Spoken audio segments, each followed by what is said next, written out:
મરાઠા સામ્રાજ્યના ઇતિહાસમાં આ સામ્રાજ્યના ખરા સ્થાપક અને સૌપ્રથમ શક્તિશાળી રાજા જેને કહી શકાય એવા છત્રપતિ શિવાજીની આપણે વાત કરીએ. શિવાજીના વિજયોની વાત કરતા પહેલા એક વખત શિવાજીનું પૂર્વ જીવન આપણે સમજી લઈએ. શિવાજીના પૂર્વ જીવનમાં એક તો શિવાજીના માતા એટલે કે જીજાબાઈ, બીજા શિવાજીના પિતા એટલે કે શાહજી ભોંસલે. અહીંયા આપણે એક વસ્તુની ખાસ નોંધ લઈશું. શિવાજીના માતા જે જીજાબાઈ હોય છે તે યાદવ કુળના હોય છે.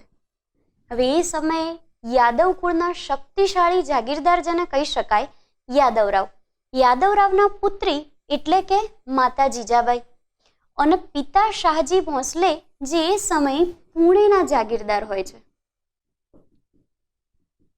અને શાહજી ભોંસલે કુળથી બિલોંગ કરતા હોય છે. શિવાજીનો જન્મ થાય છે 10મી એપ્રિલના રોજ ઈસવીસન 1627માં શિવનેરના કિલ્લામાં. ઈસવીસન 1627માં શિવનેરના કિલ્લામાં. શિવનેરીનો કિલ્લો પણ જેને કહેવામાં આવે છે. શિવનેરના કિલ્લામાં 10મી એપ્રિલના રોજ તેમનો જન્મ થાય છે. તેમના માતા પિતાની આપણે વાત કરી, પણ તેમના માતા અને પિતા બંનેનું તેમના પાલન પોષણમાં સરખો હાથ હોય છે એવું આપણે ન કહી શકીએ. જનરલી કોઈ પણ બાળક હોય તો તેના ઉછેરમાં એક તો તેના પિતા અને બીજી તેની માતા બંનેનું 50-50% હાથ હોવો જોઈએ. જ્યારે શિવાજીના કેસમાં થોડીક ઓડ પરિસ્થિતિ હતી. શિવાજીના પિતા શાહજી અને શિવાજીના માતા જીજાબાઈ બંને શરૂઆતમાં સાથે રહેતા, પણ પાછળથી બંનેને બનતું નહોતું. તેથી શાહજી અને જીજાબાઈ બંને અલગ અલગ રહેતા. હવે એમાં હતું એવું કે જીજાબાઈ શિવાજી સાથે શરૂઆતમાં શિવનેરના કિલ્લામાં વસવાટ કરતા, જ્યારે પાછળથી તે લોકો આવીને વસી જાય છે પુણેમાં. હવે જ્યારે જીજાબાઈ અને શિવાજી એકલા રહેતા ત્યારે જીજાબાઈને એક જ કામ, માત્ર પોતાના પુત્ર સાથે જીવન વ્યતીત કરવાનું. હવે જે સ્ત્રીના માટે પોતાનો પતિ કે પોતાના અન્ય પરિવારના સભ્યો મહત્વના નથી, તે સ્ત્રીનું સંપૂર્ણ કન્સન્ટ્રેશન, સંપૂર્ણ મહેનત, સંપૂર્ણ સ્ટ્રગલ બધી જ વસ્તુ એક જ વ્યક્તિ માટે હશે. અને જીજાબાઈના માટે તેમના જીવનનું મહત્વ, તેમના જીવનનું અભિમાન કે તેમના જીવનનું ડેસ્ટિનેશન જો કોઈ હોય તો તે હતા શિવાજી. અને સાથે સાથે શિવાજીની સફળતા. પણ કોઈ પણ સફળ વ્યક્તિ પાછળ જો સંપૂર્ણ રીતે મજબૂત માધ્યમ કામ કરતું હોય તો તે છે તેના સંસ્કારો, તેના વિચારો અને તેના ચારિત્ર્યનું આખું ઘડતર, જે સંપૂર્ણપણે એક બાળકમાં તેના માતા પિતા અને તેના ગુરુ સિવાય કોઈ ન કરી શકે. શિવાજીમાં પણ એવું જ હોય છે. શાહજી પાછળથી અન્ય લગ્ન કરી લે છે. હવે શિવાજી સિવાય શાહજીને અન્ય 2 પુત્રો, એક તો વ્યંકોજી અને બીજા શંભાજી, અન્ય 2 પુત્રો હોય છે. પણ વ્યંકોજી અને શંભાજી શાહજી સાથે રહેતા હોય છે, જ્યારે શિવાજી તેમના માતા જીજાબાઈ સાથે રહેતા હોય છે. તેથી શાહજીના 2 લાડકા પુત્રોમાં વ્યંકોજી અને શંભાજી આવશે, પણ શિવાજી તેમના લાડકા પુત્રોમાં સમાવિષ્ટ નથી હોતા. હવે શિવાજીને 2 ગુરુ હોય છે, એક ગુરુ રામદાસ અને બીજા ગુરુ કોંડદેવ. હવે તેમના કારભારી જેને કહી શકાય એવા હોય છે દાદોજી કોંડદેવ, અને તેમના આધ્યાત્મિક ગુરુ કહી શકાય તેવા હોય છે સ્વામી રામદાસ. જનરલી આપણે સ્વામી રામદાસ વિશે એક વખત વાત કરી ગયા, ક્યારે તો ભક્તિ આંદોલનોમાં. ભક્તિ આંદોલનોમાં મહારાષ્ટ્રીયન સંતો, અને મહારાષ્ટ્રીયન સંતોમાં તુકારામ અને રામદાસ બંને શિવાજીના સમકાલીન હોય છે. જો શિવાજીમાં ધૈર્ય, નિડરતા, શિક્ષણ અને બીજા સારા સારા દરેક સંસ્કારોનું સિંચન કોઈએ કર્યું હોય તો એ સિંચન કરવામાં એક તેમના શૈક્ષણિક ગુરુ કોંડદેવ અને બીજા તેમના માતા, જેમનું એકમાત્ર ધ્યેય શિવાજી અને શિવાજીનું ચારિત્ર્યનું ઘડતર હતું, તેમનો રોલ હોય છે. જીજાબાઈ અને કોંડદેવ તેમને ઘણી બધી વખત સારા સારા પ્રસંગો સંભળાવે છે. ઉદાહરણ સ્વરૂપ આપણે લઈએ તો એ સમયે મહાભારત અને રામાયણના પ્રસંગો પોતાના બાળકને સંસ્કારોમાં આપવાની, તેની વાર્તા પોતાના બાળકને કહેવાની, જેથી તેના ચારિત્ર્યનું સારું ઘડતર થાય, તેને સારા ખોટા વચ્ચેનો ભેદ સમજાય, શું કરવું અને શું ન કરવું તેના વિશે માહિતી મળે.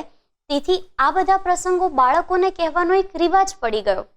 હવે જીજાબાઈએ મહાભારત અને રામાયણના પ્રસંગો શિવાજીને કીધા. સાથે સાથે કેટલી બધી નિડરતા છે, બહાદુરી છે અને અન્ય મહાન પરાક્રમોની કેટલીય વાર્તા શિવાજીને કહેતા. તેથી બાળપણથી જ શિવાજી એક નિડર વ્યક્તિત્વ તરીકે ઉભરી આવવાની તૈયારી કરી ચૂક્યા. સાથે સાથે તેમના સ્વામી જેને કહી શકાય ગુરુ દાદોજી કોંડદેવ, જે એ સમયે શિવનેરના કિલ્લાના કારભારી સ્વરૂપે હતા, તેમણે શિવાજીને શૈક્ષણિક તાલીમ આપવાની શરૂઆત કરી. તો શિવાજીને એક તો શૈક્ષણિક અને બીજી શસ્ત્રની અને શાસ્ત્રોની આ બંનેની તાલીમ આપી કોંડદેવ દાદોજીએ. કારણ કે દાદોજી કોંડદેવ દ્વારા તેમને લખતા, વાંચતા, બોલતા એ બધી વસ્તુ ઇમ્પ્લિમેન્ટ કરતા, કેવી રીતે શસ્ત્ર ચલાવવા, શાસ્ત્રોનો અભ્યાસ કેવી રીતે કરવો અને સાથે સાથે બીજી કેટલીય પ્રેક્ટિકલ વસ્તુઓ વિશે માહિતી મળે છે. અને તેથી તેમના સાચા ગુરુ બની જાય છે દાદોજી કોંડદેવ, જેમના જોડેથી તેમને યુદ્ધ કેવી રીતે લડવું તેના વિશે માહિતી મળે છે. હવે શિવાજી યુવાન થાય છે. યુવાન થતાં જ શિવાજી મળે છે તેમના આધ્યાત્મિક ગુરુ એ સમયના મહારાષ્ટ્રીયન ફેમસ પ્રખ્યાત સંત રામદાસને. અને સ્વામી રામદાસને મળે છે ત્યારથી તેમને સ્વરાજ કે પછી સ્વતંત્રતા શું છે તેના વિશે માહિતી મળે છે. સ્વરાજ વિશે માહિતી મળી એટલે કોઈ પણ શક્તિશાળી વ્યક્તિને પોતાના શાસન વિશે લગ્ની લાગશે. અને ત્યારથી શિવાજી પોતે કેવી રીતે શાસન કરવું તેના વિશે વિચારે છે. એ સમય શિવાજીને જો મજબૂત સામ્રાજ્યનું નિર્માણ કરવું હોય તો કમ્પલસરી તેમણે માવળોની મદદ લેવી પડે. એ સમય એવું કહી શકાય કે માવળો કે પછી માવડાઓ જેને કહી શકાય એ એક મજબૂત શક્તિશાળી પ્રજા હતી. હવે આ જે માવળો કે માવડાઓ કહેવાતા એ મોટે ભાગે પુણે આસપાસના વિસ્તારોમાં વસવાટ કરતા. શિવાજી થોડા જેવા યુવાન થાય છે તરત જ તેમને તેમના પિતા શાહજી પુણેની જાગીર આપી દે છે. અને શિવાજી પાસે સૌથી પહેલા પુણેની જાગીર આવે છે, જેનો યુવાન શિવાજી વહીવટ દાદોજી કોંડદેવના કહેવા પ્રમાણે કરે છે. અને કારભારી દાદોજી કોંડદેવના કહેવાથી શિવાજી પુણેના કિલ્લાના વહીવટની શરૂઆત કરે છે.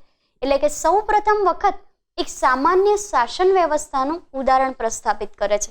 અને અહીંથી શિવાજીની રાજકીય પરિસ્થિતિનો પ્રારંભ થાય છે.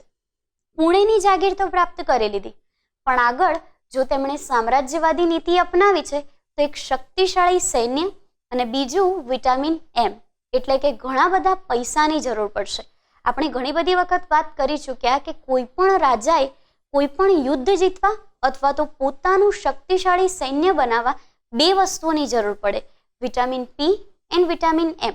એક તો પાવર એટલે કે શક્તિ અને બીજું પૈસા એટલે કે ઘણી બધી અઢળક ધન સંપત્તિ. આ બંને વસ્તુ માટે શિવાજીએ હવે યા તો લૂંટ ચલાવવી પડશે ને યા તો યુદ્ધ લડવા પડશે. આના સ્થાને શિવાજી જે માવળો કહી શકાય તેમની એક ટુકડીનું નિર્માણ કરે છે. તેમની યુદ્ધ પદ્ધતિ હોય છે ગેરીલા યુદ્ધ પદ્ધતિ. હવે આપણને ખબર છે કે દરેક પ્રખ્યાત રાજાની અલગ અલગ યુદ્ધ પદ્ધતિ હશે. શિવાજીમાં આપણે ખાસ યાદ રાખીશું ગેરીલા યુદ્ધ પદ્ધતિ. આ ગેરીલા યુદ્ધ પદ્ધતિ શું છે? સૌથી પહેલા શિવાજીને પુણે પ્રાપ્ત થયું. પુણે તેમને તેમના પિતાએ એક ભેટ સ્વરૂપે આપી દીધું. જે આપવાની એક ફોર્માલિટી કરવાની હતી તે ફોર્માલિટી કરીને તેમના પિતા તો બીજાપુરના સુલતાનની સેવામાં જતા રહ્યા. તેના પરિણામે શિવાજીના એકલાના માથે જ પુણેની જવાબદારી આવી પડી. પુણે એ સમય એવો વિસ્તાર કે જેની આસપાસ કેટલાય ઉચ્ચ પ્રદેશો, ખીણો, કોતરો, નદીઓ, પહાડો વગેરે જેવી ભૌગોલિક પરિસ્થિતિનું નિર્માણ થતું. તેથી કોઈ પણ જગ્યાએ જો યુદ્ધ લડાય તો પ્રોપર પુણેના જ વ્યક્તિએ એટલે કે પ્રાદેશિક લોકોએ કે સ્થાનિક લોકોએ છુપાવવું કે પલાયન થઈ જવું બહુ જ સરળ હતું. અને આ એક કમજોરી કહી શકાય કે પ્રાદેશિક વિસ્તાર બહુ જ પછાત છે, કારણ કે ભૌગોલિક પરિસ્થિતિ મજબૂત ધરાવે છે, તો ત્યાં આગળ આધુનિક ઢબે વિકાસ શક્ય નથી. હવે આ એક કમજોરી હતી. એ કમજોરીને શિવાજીએ પોતાની મજબૂત પકડ બનાવી. કોના દ્વારા? ગેરીલા યુદ્ધ પદ્ધતિ દ્વારા. તેમણે માવળોની પ્રખ્યાત સેના તૈયાર કરી. આ સેનાને ગેરીલા યુદ્ધ પદ્ધતિની તાલીમ આપી. એ યુદ્ધ પદ્ધતિ અનુસાર છાપો મારવાનો અને છાપો મારીને ત્યાંથી પલાયન થઈ જવાનું અને પલાયન થઈ જઈને છુપી રીતે ભાગી જવાનું. અને કોઈ પણ આવી જગ્યા જેમ કે ઊંડી ઊંડી કોતરો હશે, ઊંડી ઊંડી ખીણોનું નિર્માણ થશે કે નદી જે જગ્યાએથી પ્રવેશતી હશે તેના આસપાસના વિસ્તારોમાં છુપાઈ જવાનું. આને સિમ્પલ ગેરિલા યુદ્ધ પદ્ધતિ કહેવાતી. અને આ પદ્ધતિ દ્વારા શિવાજીએ કેટલાય કિલ્લાઓ જીતી લીધા. આ કિલ્લાઓની વાત કરીએ તો સૌથી પહેલા શિવાજીના પ્રથમ વિજયમાં તોરણાનો કિલ્લો આવે છે. આ તોરણાનો કિલ્લો પુણેથી લગભગ 20 માઇલ જેટલો દૂર આવેલો, અને 20 માઇલ જેટલો દૂર આવેલો આ કિલ્લો જીત્યા બાદ શિવાજીએ પોતાને એક મજબૂત શાસક બની શકે છે તેવું ઉદાહરણ લોકો સમક્ષ પ્રસ્થાપિત કર્યું. પહેલા તો જીતે છે તોરણાનો કિલ્લો. તોરણાનો કિલ્લો જીતે છે ત્યાંથી તેમને અઢળક માલ સામાન એટલે કે જેને કહી શકાય ફાઇનાન્શિયલ દ્રવ્ય પ્રાપ્ત થાય છે. આ બધું જે દ્રવ્ય હોય છે તે દ્રવ્ય તે વેચી દે છે એક મુસલમાનને, અને મુસલમાન જાગીરદાર પાસેથી કોઈ પણ પ્રકારનું રક્ત વહાવ્યા વિના, કોઈ પણ યુદ્ધ વિના કોંડણાનો કિલ્લો હાંસલ કરે છે. હવે આ જે કોંડણાનો કિલ્લો હાંસલ કર્યો તે શિવાજીને અત્યંત પ્રિય, તેથી શિવાજીએ તેનું નામ બદલીને કરી નાખ્યું સિંહગઢ. અને આ કિલ્લાને ત્યારબાદ સિંહગઢના કિલ્લાના નામે ઓળખવામાં આવતો હોય છે. સિંહગઢનો કિલ્લો જીત્યા બાદ શિવાજીએ રોહિડાનો કિલ્લો જીત્યો. રોહિડાનો કિલ્લો જીત્યા બાદ રાયગઢના કિલ્લાનું નિર્માણનું કામકાજ, એટલે એમને રાયગઢનો કિલ્લો એક બનાવવો હોય છે. હવે રાયગઢનો કિલ્લો તેમણે મોરોપંત પિંગળે નામના મુખ્ય સરદારની દેખરેખ હેઠળ શરૂ કરાવડાવ્યો. આમ રોહિડા, રાયગઢ, કોંડણા અર્થાત સિંહગઢ અને તોરણા જેવા મજબૂત કિલ્લાઓ તેમણે જીતી લીધા. અને ત્યારબાદ આ વસ્તુમાં તેમની પકડ આવી જાય છે. પકડ આવી ગયા બાદ અન્ય પુણેથી મહારાષ્ટ્ર વચ્ચેના જેટલા પણ કિલ્લાઓ હોય છે, જેમ કે સુપા છે, ચક્કન છે વગેરે જેવા કેટલાય કિલ્લાઓ હાસિલ કરી લે છે. પણ આ દરમિયાન તેમના પ્રિય ગુરુ એટલે કે દાદોજી કોંડદેવનું અવસાન થાય છે. તેનાથી શિવાજી થોડાક ઢીલા પડે છે, પણ શેર તો શેર હોતા હૈ, પાછળથી પોતે પોતાની સિસ્ટમમાં કાર્યરત થઈ જાય છે. અને હવે આગળ જતા કોંકણના વિસ્તારો, હવે કોંકણના વિસ્તારોમાં ઉત્તરીય કોંકણ અને દક્ષિણીય કોંકણ બે હતા. આ ઉત્તર અને દક્ષિણ બે કોંકણના વિસ્તારો કબજે કરવા માંડે છે, અને ત્યાં આગળ લોહગઢ છે. ઉત્તરીય કોંકણના મુખ્ય કિલ્લાઓમાં ખાસ કરીને લોહગઢનો કિલ્લો મુખ્ય છે. લોહગઢના કિલ્લા સિવાય કોંકણના વિસ્તારોમાં કાંગારીનો કિલ્લો પણ એક મુખ્ય છે. કાંગારી, તિકોના અને લોહગઢ આ 3 કિલ્લા કોંકણના જે મુખ્ય હોય છે એ કિલ્લાઓ પર પણ સંપૂર્ણપણે પોતાનું આધિપત્ય જમાવી દે છે. અને સાથે સાથે એક મુખ્ય કિલ્લા સ્વરૂપે જેને આપણે કહી શકીએ, જે ઇતિહાસમાં પ્રખ્યાત છે, પુરંદરનો કિલ્લો. હવે આ જે પુરંદરનો કિલ્લો હોય છે તે શિવાજી એક બ્રાહ્મણ એટલે કે નીલકંઠ નાઈક પાસેથી તેમની મદદ દ્વારા મેળવી લે છે. અને તેના પરિણામે શિવાજીના મોસ્ટ પ્રોબેબલી જે શરૂઆતથી અંત સુધીના કિલ્લાકીય વિજયો હોય છે તે કંઈક આ પ્રકારના હોય છે. તો આ રીતે આપણે શિવાજીના આરંભના વિજયો અને શિવાજીનું પ્રારંભિક જીવન સમજી શકીએ.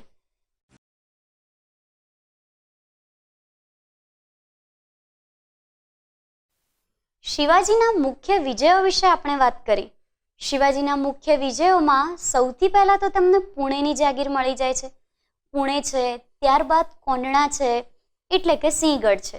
સિંહગઢ, રાયગઢ, તોરણા, સુપા, ચકન, ચિકોના વગેરે જેવા કેટલાય કિલ્લા શિવાજી છાપો મારીને લઈ લે છે, અથવા તો પોતાની રીતે તેનું નવેસરથી સર્જન કરાવડાવે છે. હવે આ બધા જ કિલ્લાના એક તરફા માલિક બની જાય છે શિવાજી.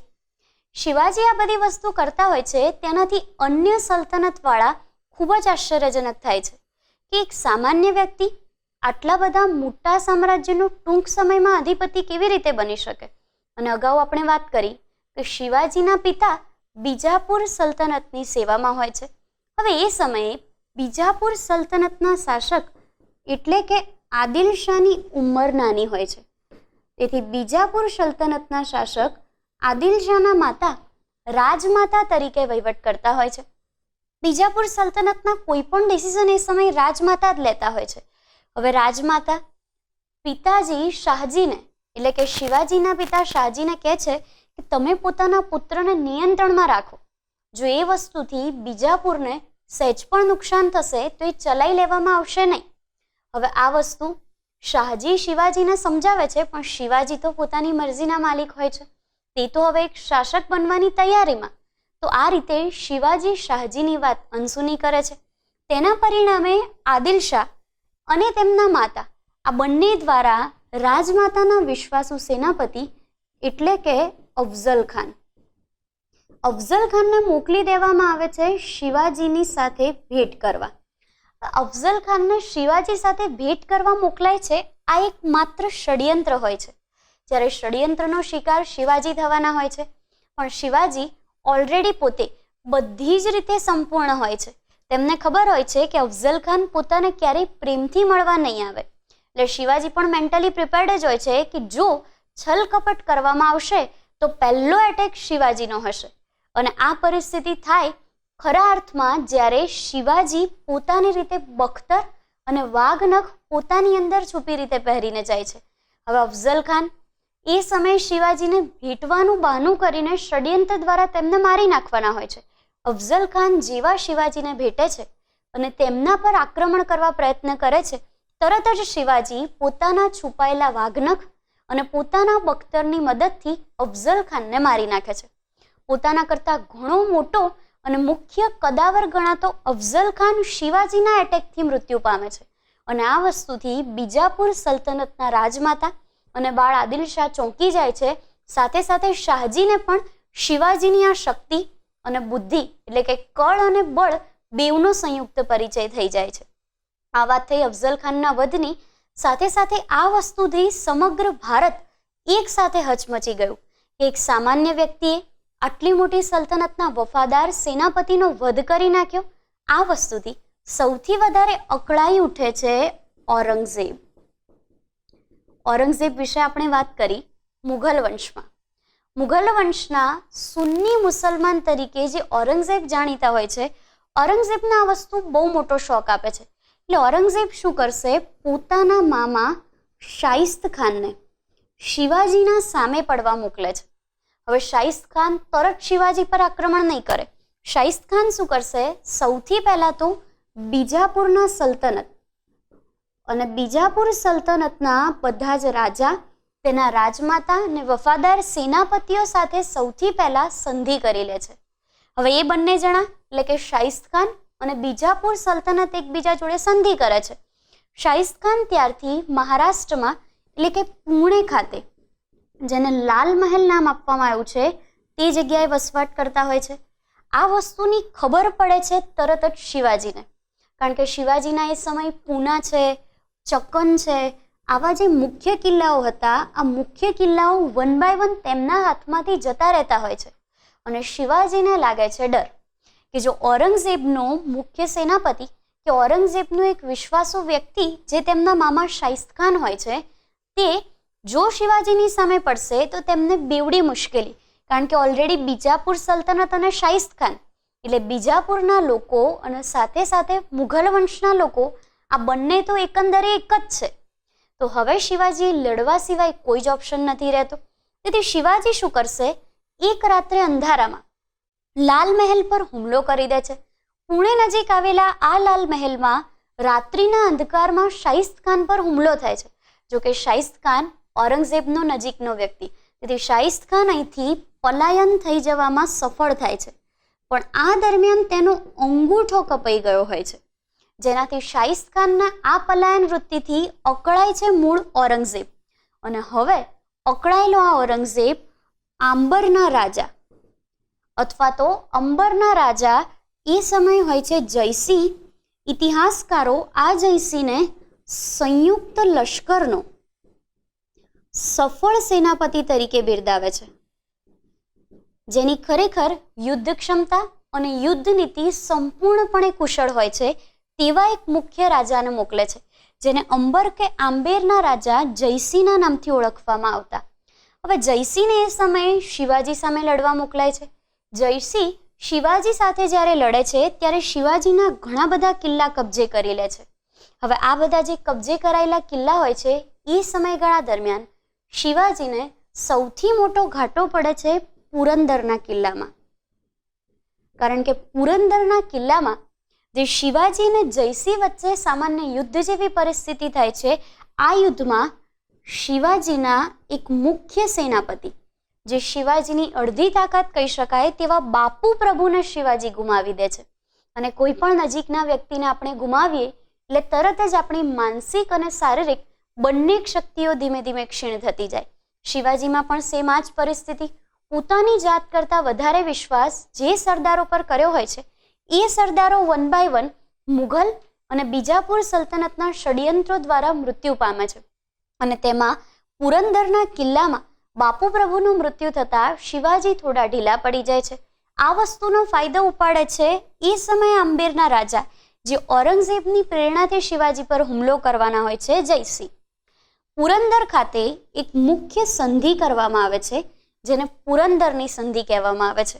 આ પુરંદરની સંધિ અનુસાર શિવાજીએ પોતાના 23 જેટલા કિલ્લાઓ એ સમયે મુઘલોને સોંપી દેવા પડે છે, જ્યારે અન્ય પોતાના 12 જેટલા કિલ્લાઓ પોતાની પાસે રાખવાના. પણ આધિપત્ય કોનું? તો આધિપત્ય એમાં આડકતરી રીતે રહેશે મુઘલોનું. તો કંઈક આ રીતની પુરંદરની સંધિ કરવી પડે છે. હવે આ રીતની પુરંદરની સંધિ દ્વારા શિવાજી પોતાના મુખ્ય કિલ્લા ગુમાવી દે છે. અને એ પહેલા શિવાજીએ ઔરંગઝેબને એક સામાન્ય ચકમું આપવા માટે ઔરંગઝેબનું, ગુજરાત પર આપણને ખબર છે કે ઔરંગઝેબનું જ શાસન પ્રવર્તતું હોય છે. 1664માં એ સમયે સમગ્ર ભારતનું સૌથી સમૃદ્ધ બંદર જેને કહી શકાય એવું સુરત બંદર લૂંટે છે. 1664માં સુરત બંદર લૂંટ્યું.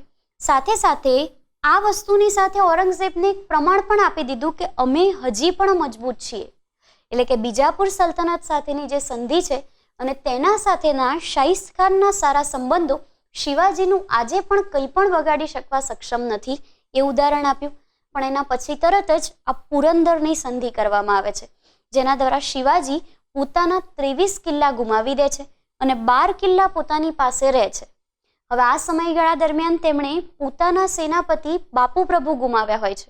આ બાપુ પ્રભુને અમુક બુક્સમાં બાજી પ્રભુના નામે પણ ઓળખવામાં આવે છે. તો આપણે એક બાપુ પ્રભુ અને એક બાજી પ્રભુ બંને નામ ખાસ યાદ રાખીશું. મોટે ભાગે ઓથેન્ટિક સોર્સ તેમનું બાજી પ્રભુ એવું નામ એક્સેપ્ટ કરે છે. આગળ આપણે વાત કરીએ તો પુરંદરની સંધિ બાદ પરિસ્થિતિનું નિર્માણ એવું થયું કે શિવાજી ફરી એક વખત શક્તિશાળી બન્યા. અને શિવાજી જેવા ફરી શક્તિશાળી બન્યા, શિવાજીએ પોતાના મુખ્ય જેમ કે સિંહગઢનો કિલ્લો છે, સિંહગઢના કિલ્લાની આસપાસ પુણે નજીક આવેલા બધા જ કિલ્લાઓ, જેમાં ખાસ કરીને કલ્યાણ અને જુન્નરના કિલ્લાનો સમાવેશ થાય છે, તે કિલ્લાઓ પાછા મેળવી લીધા. જે કિલ્લાના આધારે મૂળ સંધિ થઈ હોય છે એવો પુરંદરનો કિલ્લો પણ પાછો મેળવી લે છે. હવે આ બધા જ કિલ્લા પહેલા પોતે પાછા મેળવી લીધા અને ત્યારબાદ હવે શિવાજી દ્વારા શું થશે? આગળ નવેસરથી સુરત લૂંટવાની તૈયારી થાય છે. આ સુરત લૂંટવામાં 1670માં ફરી એક વખત સુરત લૂંટવામાં આવે છે. અને 1670માં લૂંટાયેલું સુરત ઔરંગઝેબ માટે એક નવી ચુનૌતી ઊભી કરે છે. જો કે આ દરમિયાન એક જે ઘટના ઘટાઈ ગઈ, એ ઘટના એ હોય છે કે આ પુરંદરની સંધિના ભાગ સ્વરૂપે મુઘલ બાદશાહ ઔરંગઝેબે શિવાજી અને તેમના પુત્ર સંભાજીને આપેલું આમંત્રણ કમ્પલસરી સ્વીકારવાનું હોય છે. હવે શિવાજી અને સંભાજીને મુઘલ બાદશાહ ઔરંગઝેબ બોલાવે છે. મુઘલ બાદશાહ ઔરંગઝેબ બોલાવે છે એટલે ત્યારે તેમને કમ્પલસરી જવું પડે છે, આગ્રાના રાજમહેલમાં હાજરી આપવી પડે છે. અને આ દરમિયાન ઔરંગઝેબ છલ કપટ દ્વારા શિવાજી અને સંભાજીને કેદ કરી લે છે, જયપુરના ભવનમાં કેદ કરે છે અને ત્યાં આગળ જ એમને રાખવામાં આવે છે. પણ શિવાજી તો બળ અને કળ બેવનું સંયુક્ત મિશ્રણ હોય છે. તેથી શિવાજી એક સામાન્ય જયપુરના કેદ ભવનમાંથી ફૂલોની ટોપલીમાં બેસીને નાસી જાય છે. તે અને તેમના પુત્ર પલાયન થઈ જાય છે અને ત્યારબાદ અન્ય કિલ્લાઓ જેમ કે અન્ય પ્રદેશોમાં ખાસ કરીને બાગલાણ છે, ખાનદેશ છે વગેરે જેવા કેટલાય પ્રદેશો કબજે કરે છે. અને દક્ષિણમાં તો જેને કહી શકાય વરાડ સુધી પોતાની સલ્તનત વિસ્તારી દે છે. તો આ રીતે શિવાજી પોતાની તમામ શક્તિઓનો પરિચય આપે છે. અને ઔરંગઝેબ માટે બે મુખ્ય ઝટકા જેને કહી શકાય એ હતા 1664માં ગુજરાતનું સુરત બંદર, 1670માં ફરી એક વખત ગુજરાતનું સમૃદ્ધ સુરત બંદર લૂંટે છે. અને સાથે સાથે ઔરંગઝેબના દ્વારા કેદ કરાયેલા જયપુરના કેદ ભવનમાંથી પોતે અને પોતાના પુત્રને લઈને પલાયન થઈ જાય છે. આ તમામ પરિસ્થિતિ ભારતમાં એક શક્તિશાળી સરદાર અને ભારતના એક શક્તિશાળી શાસક તરીકે શિવાજીનો સમગ્ર જનતાને પરિચય આપે છે. અને ત્યારબાદ શિવાજી 1674માં ગાગા ભટ્ટ દ્વારા, જેમને વિશ્વેશ્વર ભટ્ટ કે વિશ્વનાથ ભટ્ટના નામે ઓળખવામાં આવે છે, આવા વિશ્વેશ્વર ભટ્ટ જે ગાગા ભટ્ટના નામથી ઓળખાય છે, તેમના દ્વારા પોતાનો રાજ્યાભિષેક કરાવે છે અને ત્યારથી પોતે સંપૂર્ણપણે પોતાને શાસક જાહેર કરે છે. તો આ રીતે 1674માં શિવાજીનો રાજ્યાભિષેક થાય છે અને એવી માન્યતા છે, એવું કહેવાય છે કે લગભગ તેના 11 દિવસ પછી, એક્ઝેક્ટ તેના 11 દિવસ પછી તે પોતાના માતા જીજાબાઈને ગુમાવી દે છે. એટલે શિવાજીનું સર્વસ્વ જેને કહી શકાય એ તેમનું સર્વસ્વ એટલે કે જીજાબાઈ. આ ઘટનાઓના વચ્ચે એક મુખ્ય ઘટના આપણને યાદ આવે, જેને આપણે એક કહેવત સ્વરૂપે ઓળખીએ છીએ. આ કહેવત કઈ છે? ગઢ રહ્યો પણ સિંહ ગયો. આ ગઢ રહ્યો પણ સિંહ ગયો એ તમને કિલ્લા સિંહગઢનો પરિચય આપે, જેમાં સિંહ અને ગઢ બંને વિશે વાત છે. હવે જ્યારે આ પુરંદરની સંધિ થાય છે, ત્યારે પુરંદરની સંધિમાં આપણે જોયું કે 23 કિલ્લા લઈ લીધા, જ્યારે 12 કિલ્લા પોતાની પાસે રાખવામાં આવ્યા. આ દરમિયાન શિવાજી જ્યારે થોડાક મજબૂત થશે ત્યારે 1670માં ફરી એક વખત સુરત લૂંટશે. સાથે સાથે સિંહગઢ, કલ્યાણ અને જુન્નર જેવા કિલ્લાઓ પરત મેળવી લે છે. પણ આજે સિંહગઢનો કિલ્લો પરત મેળવવાની એ સમયની કોશિશ તેમના પ્રિય સેનાપતિ કે તેમના પ્રિય વફાદાર સરદાર એટલે કે આપણે જેને તાનાજી માલસુરેના નામે ઓળખીએ છીએ, એવા તાનાજીને શિવાજીથી અલગ કરી દે છે અને તાનાજી માલસુરે આ યુદ્ધમાં મૃત્યુ પામે છે. અને તેથી લોકો એવું કહે છે કે ગઢ રહ્યો પણ સિંહ ગયો. ગઢ રહ્યો એટલે સિંહગઢ તો તેમણે જીતી લીધું, સિંહગઢનો કિલ્લો એટલે કે કિલ્લો તો રહી ગયો, પણ એ કિલ્લો જીતવા પાછળ જે સિંહ, જે શેરનું મહત્વ હતું તાનાજી માલસુરે, એ તાનાજી માલસુરે હયાત નથી રહેતા. તો આ રીતે એક અફસલ ખાનનો વધ છે, એક શાહિસ્ત ખાનને આપેલી પરાજય છે, એક પુરંદરની સંધિ છે અને ગુજરાતના પર્સ્પેક્ટિવમાં ખાસ કરીને 1664 અને 1670 દરમિયાન લૂંટેલું સુરત છે. બધી જ ઘટનાઓનું મહત્વ શિવાજી સાથે ખાસ સંકળાયેલું છે, જે એક્ઝામના પર્સ્પેક્ટિવથી પણ બહુ જ ઇમ્પોર્ટન્ટ છે. તો આ રીતે આપણે શિવાજીના વિજયો, તેમનું પૂર્વજીવન અને શિવાજીના શાસનકાળ વિશે જાણી શકીએ.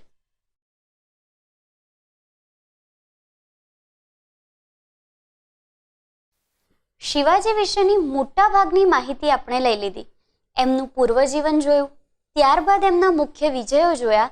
હવે આપણે વાત કરવાની છે શિવાજીના સમગ્ર જીવનનું સામાન્ય મૂલ્યાંકન.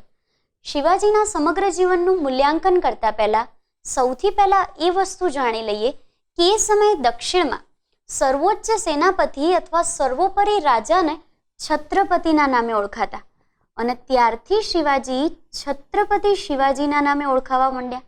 છેલ્લે આપણે જોયું કે 1674માં શિવાજીએ પોતાનો રાજ્યાભિષેક કરાવડાવ્યો અને સ્વતંત્ર જે મહારાષ્ટ્ર રાજ્ય કહી શકાય, સ્વતંત્ર મહારાષ્ટ્રને પોતાનું મૂળ રાજ્ય બનાવ્યું. શિવાજીએ આખા મહારાષ્ટ્રમાં વહીવટ સારી રીતે ચલાવવા માટે અષ્ટપ્રધાન મંડળ બનાવ્યું. હવે આપણે વાત કરીએ કે આ અષ્ટપ્રધાન મંડળ કયા કયા વ્યક્તિઓને રાખતું. સૌથી પહેલા તો વસ્તુ એ કે આ અષ્ટપ્રધાન મંડળમાં જે મુખ્ય 8 વ્યક્તિઓ, જેમાં પેશવા, અમાત્ય, સેનાપતિ, પંડિતરાવ, ન્યાયાધીશ, મંત્રી, સચિવ અને સુમંત કે પછી જેને સુબીરના નામે પણ ઓળખાતા, આ 8 વ્યક્તિઓનો મૂળભૂત સમાવેશ થતો. હવે એના નામ પરથી આપણે સમજી શકીએ છીએ કે કયા વ્યક્તિનું જનરલી શું કામ હશે. અમુક લોકોને જેમ કે આપણે સમજી શકીએ કે ન્યાયાધીશ છે તો ન્યાયાધીશનું કામ શું હશે? ન્યાય એટલે કે કાયદો અને વ્યવસ્થાની જાળવણી કરવાનું. હવે શિવાજીનું આ જે અષ્ટપ્રધાન મંડળ હતું એ અષ્ટપ્રધાન મંડળની મુખ્ય વિશેષતા એ કે જો સપોઝ રાજ્ય પર કોઈ મોટું સંકટ આવી પડે છે તો આ સમયે સુમંત હોય, સચિવ હોય, સેનાપતિ હોય, અમાત્ય હોય કે પેશવા હોય, દરેક વ્યક્તિએ કમ્પલસરી યુદ્ધ લડવા જવાનું, સિવાય કે પંડિતરાવ અને ન્યાયાધીશ. અહીંયા આગળ ન્યાયાધીશનું કામ ન્યાય જાળવવાનું એટલે કે કાયદો અને વ્યવસ્થાનું સંચાલન કરવાનું, જ્યારે પંડિતરાવ તેમનું કામ મોટે ભાગે રાજ્યમાં જે બ્રાહ્મણ કામ કરે એ, સાથે સાથે રાજ્યમાં દાન દક્ષિણાના સંગ્રહ સ્થાનની રખેવાળી કરવાનું અને દાન દક્ષિણા ભેગું કરવાનું, આ બંને કામ પંડિતરાવના. પંડિતરાવ અને ન્યાયાધીશને બાદ કરતા તમામે તમામ જે અષ્ટપ્રધાન મંડળના 6 મુખ્ય રત્નો કહી શકાય એ બધાએ કમ્પલસરી સૈન્યનું સંચાલન કરવાનું અને કમ્પલસરી એન્થુઝિયાસ્ટિકલી યુદ્ધમાં ભાગ લેવાનો, આ એક મુખ્ય વિશેષતા કહી શકાય. શિવાજીએ પોતાના રાજ્યને પ્રાંતોમાં વહેંચ્યા હોય છે અને આવા કુલ 4 પ્રાંતો હોય છે. શિવાજીની નિગરાની હેઠળ 4 પ્રાંતોમાંથી જે 3 બચ્યા એને એકચ્યુઅલી પ્રાંત જ કીધા, પણ આ 4માંથી જે એક પ્રાંત બચ્યો એને સ્વરાજ્યના નામે ઓળખાતું અને આ સ્વરાજ્યનો સીધો વહીવટ શિવાજી દ્વારા કરવામાં આવતો. એટલે કે સંપૂર્ણ જે મહારાષ્ટ્ર અને એની આસપાસના વિસ્તારમાં આપણે જોયું કે કેટલા બધા કિલ્લા હતા. હવે આ બધા જ કિલ્લા એક મોટા રાજ્યનું નિર્માણ કરતા. હવે એને સાચવવા માટે સામાન્ય રીતે 4 ભાગોમાં વહેંચ્યું, પણ એ 4 ભાગોમાંથી એક ભાગ કમ્પલસરી શિવાજી અને બાકીના 3 ભાગ એમના સેનાપતિ અથવા અન્ય વ્યક્તિઓ દ્વારા હેન્ડલ કરવામાં આવતા હોય છે. અને એ 3 ભાગને પ્રાંત, જ્યારે શિવાજીના હેઠળ આવતા પ્રાંતને સ્વરાજ્ય એવું નામ આપવામાં આવ્યું હોય છે. શિવાજીના પૂરા લશ્કરમાં અશ્વનું મહત્વ ખૂબ જ હોય છે અને એ લોકો ઘોડા પર ડામ એટલે કે જેને આપણે કહી શકીએ ડાઘ લગાવવાની પદ્ધતિ, દરેક ઘોડાની ઓળખ માટે તેના પર એક સામાન્ય ડાઘ લગાવવાની પદ્ધતિ રાખવામાં આવતી હોય છે અને તેના પરિણામે તેમના લશ્કરમાં અશ્વનું એટલે કે ઘોડાઓનું ખૂબ જ મહત્વ હોય છે. સાથે સાથે શિવાજીના લશ્કરની અન્ય વિશેષતા એ પણ હતી, શિવાજીએ પોતાના લશ્કરને હંમેશા સહિષ્ણુ રહેવા સમજાવ્યું હોય છે. હવે આ શિવાજી એવું વ્યક્તિત્વ કે જેને બાળપણથી જ પોતાની માતાના સંસ્કારો અને પોતાના ગુરુની શિક્ષા મળેલી છે. પિતા દ્વારા કોઈ પણ પ્રકારનું લુક આફ્ટર થયું નથી, એટલે આ વ્યક્તિ જનરલી ધર્મ બાબતે સહિષ્ણુ હોય એ આશ્ચર્યજનક બાબત છે. શિવાજી ધર્મ બાબતે સહિષ્ણુ હતા એવું આપણે એટલા માટે કહી શકીએ કારણ કે શિવાજીએ યુદ્ધ સમયે સપોઝ કે એમના મુસ્લિમો મતલબ મુઘલો છે કે પછી દક્ષિણમાં બીજાપુર સલ્તનત, ઇન શોર્ટ મુસ્લિમ લોકો સાથે એમને વેર હતું. એમના 2 મેઇન દુશ્મનો કોણ? તો મુસ્લિમ લોકો, ઉત્તરમાં મુઘલ વંશ અને દક્ષિણમાં બીજાપુર સલ્તનત. તો આ સહિષ્ણુ નીતિ અપનાવી શકે એવું હતું જ નહીં. તેમ છતાં તેમણે ગમે તેટલું ખરાબ યુદ્ધ થાય, ગમે તેટલી ભયાનક પરાજય થાય કે ગમે તેટલી ખરાબ પરિસ્થિતિ હોય, પણ આ પરિસ્થિતિમાં એક તો પોતાની સેનાને સ્ત્રી, ઘરડું વ્યક્તિ કે બાળક આ 3માંથી કોઈ પર પણ આક્રમણ ન કરવા માટે કહેતા. એટલે કે આ 3થી હંમેશા દૂર રહેવાનું, આડકતરી રીતે તેમને સતાવવાનો પ્રયત્ન ન કરવો. સાથે સાથે સપોઝ કે કોઈની મસ્જિદ છે, સપોઝ કે કોઈ અન્ય ધર્મના વ્યક્તિનું દેવાલય છે, તો એને પણ યુદ્ધ દરમિયાન નુકસાન નહીં પહોંચાડવાનું. એમાં એના ભગવાનનો શું વાંક? જો સામેવાળો વ્યક્તિ અન્ય ધર્મનો છે તો એ ધર્મના દેવાલયનો શું વાંક? એ ધર્મના ધર્મસ્થાનોનો શું વાંક? તેથી તેમની સહિષ્ણુ નીતિ આ રીતે ઇતિહાસમાં બહુ જ પ્રખ્યાત બને છે. આપણે જોયું કે લગભગ શરૂઆતના 30 વર્ષ દરમિયાન તો શિવાજી કમ્પલસરી લડતા જ રહે છે. એ કોઈ એવું તો હતું નહીં કે પ્રખ્યાત રાજાના દીકરા હોય કે પછી એમના વારસામાં ઘણી બધી મિલકતો એકસાથે મળી ગઈ હોય, કોઈ પ્રોપર જાગીરદારના પુત્ર હોય, એવું તો હતું નહીં. માત્ર ને માત્ર પુણેની જે એક સામાન્ય મિલકત હતી એ પોતાને મળી ત્યારથી તેમણે સામ્રાજ્યવાદી નીતિ અપનાવી અને જીવનના અંત સુધી હંમેશા લડત આપી હોય છે. હવે આ રીતે શિવાજી છેલ્લે સુધી, છેલ્લા શ્વાસ સુધી લડતા રહે છે. તેના પરિણામે શિવાજીને ઇતિહાસમાં અમર શિવાજી તરીકે યાદ રખાય છે. તો આ રીતે આપણે છત્રપતિ શિવાજીને સમજી શકીએ.